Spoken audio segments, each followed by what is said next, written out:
చాలా సింపుల్ పదం కదా, కాని దీని వెనక ఒక పెద్ద కథే ఉంది. చూద్దామా? అసలు షీ ఎప్పుడు వాడాలి? చాలామందికొచ్చే డౌటిది. సూటిగా సమాధానం చూద్దాం. చాలా సింపుల్. ఒక స్త్రీ లేదా అమ్మాయి గురించి చెప్పేటప్పుడు షీ వాడతాం, అంతే.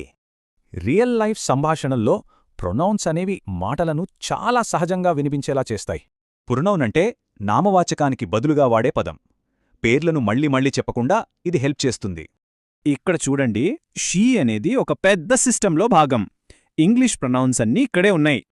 ఓకే, మరి షీకి హర్కి తేడా ఏంటి? ఎప్పుడు ఏది వాడాలి? ఇది చాలా ముఖ్యం. చూడండి, షీ పనిచేస్తుంది, హర్ పనిని అందుకుంటుంది. సింపుల్ డిఫరెన్స్ ఇదే. అయితే భాష ఎప్పుడూ ఒకేలా ఉండదు కదా. ముఖ్యంగా జెండర్ విషయంలో ఎన్నో మార్పులు వస్తుంటాయి. ఒకప్పుడు స్టీవార్డెస్ అనేవాళ్లు. ఇప్పుడు ఆ పదం ఎవరూ వాడట్లేదు.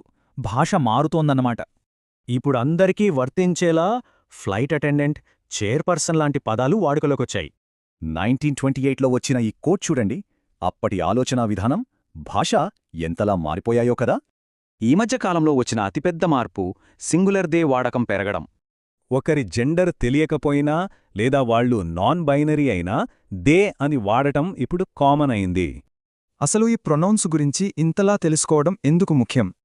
ఐఎల్స్ లాంటి ఎగ్జామ్స్లో ప్రొనౌన్స్ సరిగా అర్థం చేసుకుంటేనే మంచి స్కోర్ వస్తుంది. చాలా కీలకం. సో షీ వాడకం బేసిక్ విషయమే అయినా భాష ఎప్పుడూ మారుతూ ఉంటోందని గుర్తుంచుకోవాలి. మన భాష ఇలా మారుతూనే ఉంటే భవిష్యత్తులో మన ప్రొనౌన్స్ ఎలా ఉండబోతున్నాయి?